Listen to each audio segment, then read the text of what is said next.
Students, आज हम कर रहे हैं कक्षा 12 का topic price elasticity of demand. इसके अंदर आज हम पढ़ेंगे factor affecting price elasticity of demand. मांग की कीमत लोच को प्रभावित करने वाले तत्व। मांग की कीमत लोच को किस तरह से प्रभावित, कौन कौन से कारक प्रभावित करते हैं। इसमें बेटा मैंने आपको 5 डिग्री बताई थी। परफेक्टली इनइलास्टिक, पूर्णतः बेलोचदार मांग, पूर्णतः लोचदार मांग, इकाई लोचदार मांग, इकाई से अधिक लोचदार मांग और यूनिटरी इलास्टिक, इकाई लोचदार मांग। तो उन्हीं के बेस पे आज हम ये 7 फैक्टर्स पढ़ रहे हैं जो कि ये बताएंगे कि किस केस में, किस कंडीशन में हमारी क्या स्थिति होगी। सबसे पहले आता है nature of the commodity. Hindi में इसको बोलते हैं वस्तु की प्रकृति। वस्तु की प्रकृति। इस फैक्टर के अंदर सबसे पहले हमारे पास देखा जाता है कि वस्तु की प्रकृति किस प्रकार की है। ठीक है, नेचर उसका किस तरह का है। कैटेगराइज हम कर सकते हैं। अगर कंफर्टेबल गुड्स है, कंफर्टेबल, या इसको कह सकते हैं आरामदायक वस्तु है, आरामदायक वस्तु है, तो इस केस में हमारी यूनिटरी इलास्टिक डिमांड होती है 1 के अकॉर्डिंग। 1 का मतलब क्या है, जितना प्राइस में चेंज होगा उसी प्रोपोर्शन में हमारा डिमांड में चेंज होगा। जैसे प्राइस 10% से बढ़ जाएंगे तो मांग 10% से कम हो जाएगी। ठीक है, उसके बाद आता है हमारी नेसेसिटीज।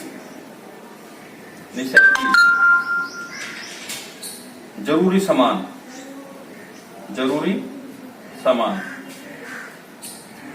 अगर इस तरह की प्रकृति है, नेसेसिटीज है, जैसे नेसेसिटीज के केस में हम जरूरी सामान जो जीवन के लिए जरूरी है, नमक हो गया, पानी हो गया, इस केस में देखते हैं तो हमारी प्रकृति होगी इनइलास्टिक।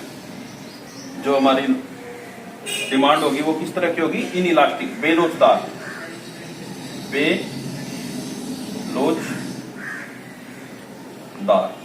बेलोचदार का मतलब, या इसको कम लोचदार भी लिख सकते हैं, कम लोचदार। इसका क्या मतलब होगा, अगर हमारा प्राइसेस कितना भी चेंज हो जाए, जरूरी सामान के लिए हमारी मांग सेम रहेगी। दूसरा पॉइंट आता है हमारे पास अवेलेबिलिटी ऑफ सब्स्टिट्यूट्स। प्रतिस्थापन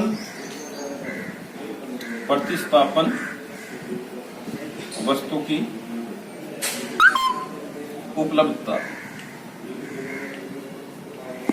बेटा यहाँ ये देखा जाता है कि प्रतिस्थापन वस्तु उपलब्ध है या नहीं। अगर अवेलेबल है, इफ अवेलेबल, अगर सब्स्टिट्यूट्स गुड्स अवेलेबल है तो हमारी इलास्टिसिटी ऑफ डिमांड होगी इलास्टिक। अगर अवेलेबल, नॉट अवेलेबल, तो हमारी क्या होगी, इनइलास्टिक, बेलोचदार। यहां लोचदार, यहां बेलोचदार। बेटा समझो इसको, अगर हमारे पास सिर्फ एक ही कमोडिटी खाने के लिए है, उसका कोई सब्स्टिट्यूट्स अवेलेबल नहीं है, तो हमारी मांग कैसी होगी, बेलोचदार। हमें जो चीज मार्केट में वही खरीदनी पड़ेगी, जिस भी प्राइसेस पे उसी प्राइस पे खरीदनी पड़ेगी। लेकिन अगर हमारे सामने ऑप्शन है, सब्स्टिट्यूट्स है, तो वहां मांग क्या होगी, लोचदार। प्राइस बढ़ने से उस कमोडिटी की डिमांड 0 तक भी कम हो सकती है। तीसरा आता है हमारे पास डिफरेंट यूजेस। डिफरेंट यूजेस का मतलब होता है विभिन्न उपयोग। बेटा कुछ कमोडिटी ऐसी होती हैं जैसे इलेक्ट्रिसिटी, बिजली, दूसरा होता है ग्राम, चना, इनके बहुत ज्यादा यूजेस होते हैं। अगर चने का एग्जांपल ले लेते हैं, चने के प्राइसेस बहुत ज्यादा हैं, तो इसकी डिमांड होगी इनइलास्टिक। अगर इसके प्राइसेस कम है तो इसकी डिमांड होगी इलास्टिक। इसका मतलब ये है, अगर ज्यादा प्राइसेस हैं तो इसको सिर्फ बहुत मोस्ट इंपोर्टेंट यूजेस, आदमी के खाने में यूज किया जाएगा। अगर प्राइसेस कम है तो इसको दूसरे यूजेस, घोड़े को खिलाने में भी यूज कर लिया जाएगा।